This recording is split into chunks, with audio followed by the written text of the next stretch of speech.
YouTube, how's it going? The Goat House is back with some more NFL free agency grades. We're grading every single signing throughout the NFL here since free agency started. This is our sixth video, I believe. We're going to keep on going.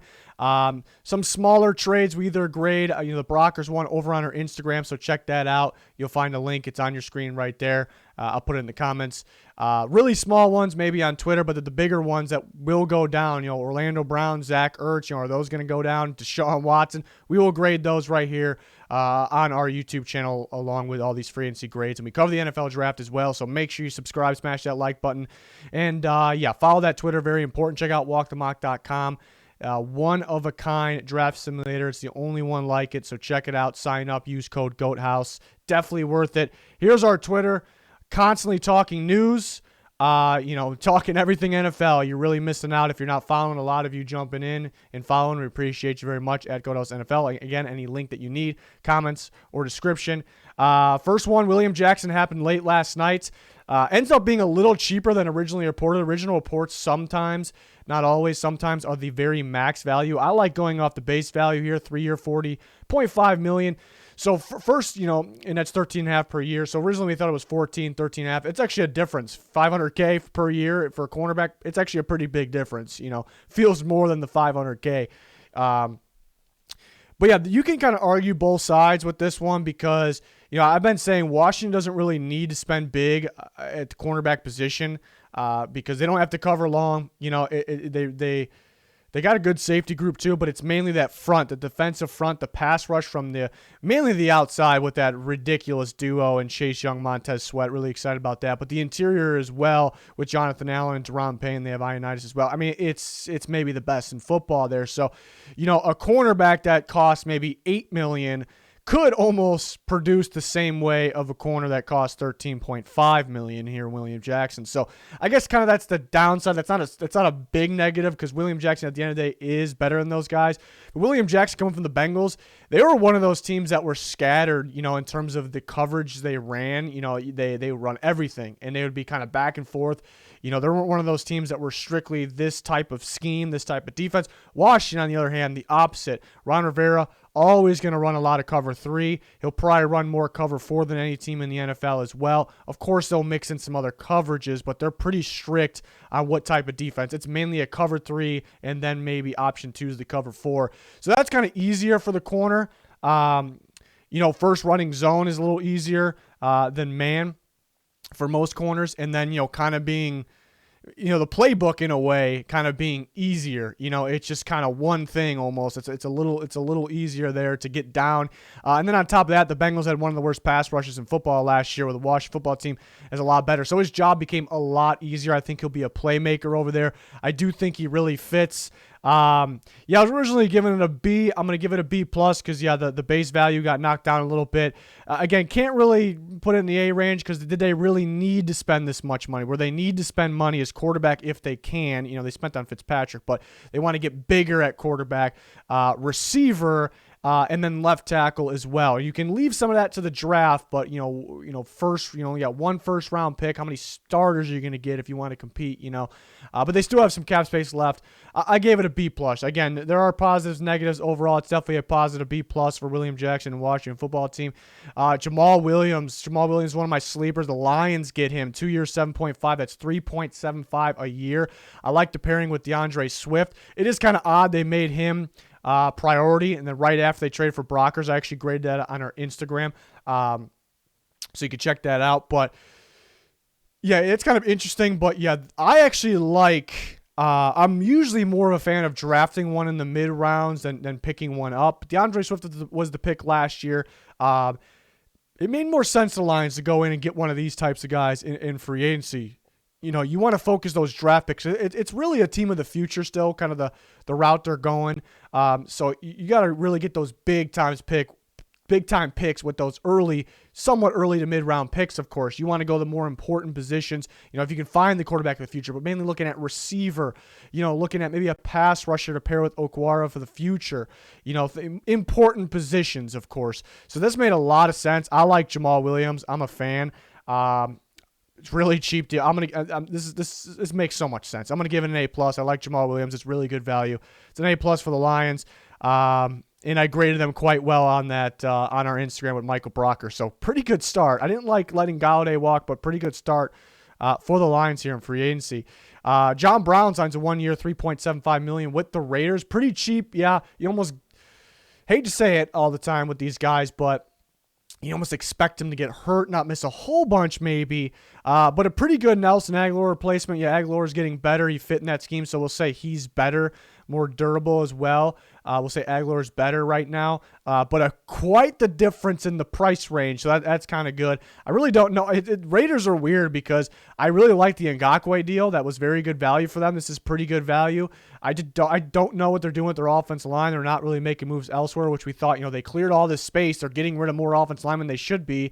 I'm not sure what they're doing with Mariota right now either, but making all those moves, they should be going big, and they're kind of going big. Wait, no, let's not go big. Let's half-ass in a little bit. So I'm not really thrilled with the Raiders front office right now, but this is a pretty good deal. I give it's really, really good value. It is a good replacement for Aguilar for a lot cheaper, so it definitely sounds like A-range. He does come with the, I want to say major, but kind of getting there with the injury concern, so I'll tack the minus on with the A, but overall pretty good.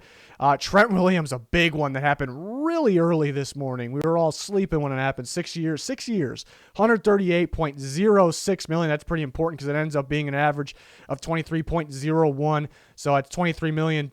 $10,000. David Bakhtiari was the highest paid per year, $23 million. So Trent Williams, it's kind of weird when you see that, but he had to get that .01, that $10K to not even like $1,000 or $100 because that doesn't show up. He wants the world to know that. That's basically what I take away from that, because what the world sees is the 23.01. They don't see that next number after the 1. They see that. So that was definitely interesting to say the least. He really had to have that. This is a really tough one to grade because the Niners had to get him back. There's a shortage on left tackles, even though the draft is pretty good. I would have liked Christian Darsaw for them a lot. I like him if Slater somehow dropped, but there's no Trent Williams there right now, maybe in the future, potential-wise. But if they let him go, they got a major hole at left tackle again, even though they have a pretty good pick. So it's really tough. It's really tough because they pretty much had to get him back. But the Chiefs and a couple other teams, mainly the Chiefs, who were offering a little less, but they had that. The Niners are a contender perhaps because how complete their roster is maybe the best roster in football, but the Chiefs have that. You want to win a Super Bowl, we might be, they kind of have that label on them, so they were offering a little less, and that made the Niners pretty much had to make him the highest paid, also a record with the signing bonus as well. So it's kind of tough. 6 years is kind of tough. I trust that they laid that out pretty well. He does have injury concern. Maybe the best left tackle, but he has that injury concern still as well. So I don't really, I'm not really grading the player here because, again, he's the best maybe the best left tackle when he's on the field. In a way, you kind of had to get him back. I was thinking even over $20 million was kind of pushing it. I'm not in love with the actual contract. I'm going to give him a C+, great player.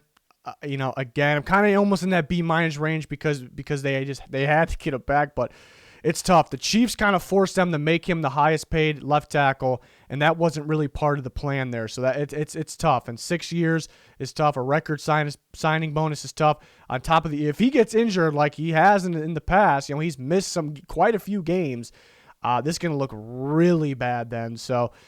It's a tough one. I've liked, Verrett. I gave that one an A+ for the Niners, so it's a tough one there. AJ Green just signed with the Cardinals a little bit ago. 1 year, $6 million. Obviously, that's $6 million for 1 year. But yeah, another somewhat tough one because I wanted the Cardinals to get a receiver. I wanted to get him more of a separation receiver, mainly specifically over the middle of the field. Middle of the field just wasn't going for them. It was kind of on Larry Fitzgerald for the most part. But I kind of want them to get, a guy, specifically maybe a slot receiver that has great footwork, great route running ability, understands zone coverages, could get open in the middle of the field. That's what I really needed them to get. So this really isn't the style receiver they desperately needed, but he's still a solid receiver. They get better with this. Pretty good value. I mean, what was he getting? 14, 15 million last year off the franchise tag, 16, somewhere around there, $6 million per year. I would still like for them to get one of those guys I explained, those types of receivers. But at the end of the day, they did get better here. The Cardinals are getting guys that makes it seem like they're trying to win the Super Bowl this year, which you got to respect it.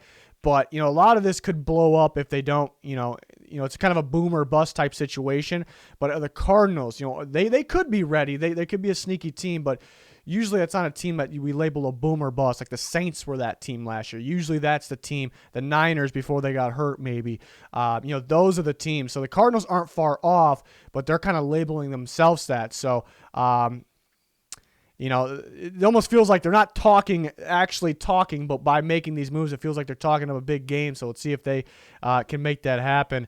Another one, it's tremendous value. It's tremendous value. I would like a better fit, but it's such good value. I'll give it an A here, A minus range for the Cardinals. Definitely interesting. Pair him with DeAndre Hopkins. And then a list of other guys. Nicholas Morrow goes back to the Raiders. Still young, so it could be getting better there. 1 year, $5 million. I probably would have valued him at, $3.5, $4 million. We're not too far off there. The cap hit's probably around there. I gave it a B plus. The main duo for them. We think they're gonna run. We'll see what Gus Bradley does, but the main duo is Littleton and Kwiatkowski. Cardinals get Calvin Beachum. I'll give them an A. He struggled at times, but 2 year, $4 million. We see the Bears last night get Jermaine Ifedi back. We graded that one, and he's somewhat similar of a right tackle in terms of talent level. Not the highest. But Beachum ends up being a lot cheaper. Very small cap hit. We were talking about on Twitter in the first year. So I give it an A. There's not too many options out there as well. Keep in mind. Dolphins get Justin Coleman, 1 year, $2.75 million. Right when the Lions brought him in, he looked ridiculous. Looked like one of the best slot corners, and that didn't last too long, about half a year. Then he was struggling, but that's that Patricia scheme. I like him. I gave it an A. This is very, very good value, pretty cheap. It just makes the Noah Igbenogwe pick. I didn't like it at the time because why are you taking a slot corner when you already are very good at that position? You're valuing the cornerback in general position too much. I didn't like it at the time, so it does look a little worse now. I liked him at more of an outside corner, so maybe he'll be depth there. But, just grading this signing, I like it. Gave it an A. Malcolm Brown, they get that running back from the Rams. 1 year, $1.75 million. Yeah, this is good value. They didn't have the bruiser-type running back, so that together sounds like an A. I knocked it down a little bit. Just a B plus, still a very good grade because mainly I'm grading off value here, and they didn't have that type back. But I thought they were go big or go home. They already have these mid-level running backs already. It's like get a starter, and you got your backups there. You got your rotation guys. So that didn't make sense in a way, but what made sense is the value, and they didn't really have this type of back, so I gave it a B plus. They get Adam Butler. I think he really fits in that Flores defense, of course, and he'll get some interior pressure on obvious passing downs that fits for them. That all that makes sense. A lot more than I expected. There's some guys that I view him better than him that got definitely less money. So a little bit of an overspend. I do really like the fit. He's going to fit in on the obvious passing downs there on the interior, but be a rotation guy. Some guys are paying guys around this price point, even smaller, to start. That's kind of a good thing and a bad thing in a way for the Dolphins. Maybe you overspend for a rotation guy, but your defense is looking that good where a guy like this is that would be a starter for other teams is a rotation guy. So it's kind of a positive and negative there. Patriots get Ted Karras back. He was with the Dolphins last year. Gave it an A, 1 year, $4 million. Stepped down from Andrews, not a whole bunch. This is what the Patriots need to do. They didn't need to overspend for Andrews. This is how you should value the center position. This is how you should work around the center position. You build maybe an elite offensive line around the center position because all these other positions are way more important. Tackle, a top 3 most important position in football. Guard has become not too far off. Center is just not quite there. That's where you value center. You don't just get a guy that can snap the ball and keep a guy in front of him, and there you go. As long as he's got really good guys around him, which he does at the Patriots, you don't need to value it. So you get a guy on top of that, familiar with it. A range right there for the Patriots. Fantastic. Jaguars get Jod Ward. This was old news, but we finally got the details. I gave it A minus. A cheaper. I can't believe that him and a guy like Roy Robertson Harris were that far off in terms of how much they get per year. You expected Roy Robertson Harris to be more, but surprised they were that far off. This is a pretty solid value, just nothing to jump out of your seat about. But in terms of the value, I still give it a pretty good grade. Yeah, that's going to do it for this one. We got a playlist pinned in the comments with all of these grades, all the videos with grades in them.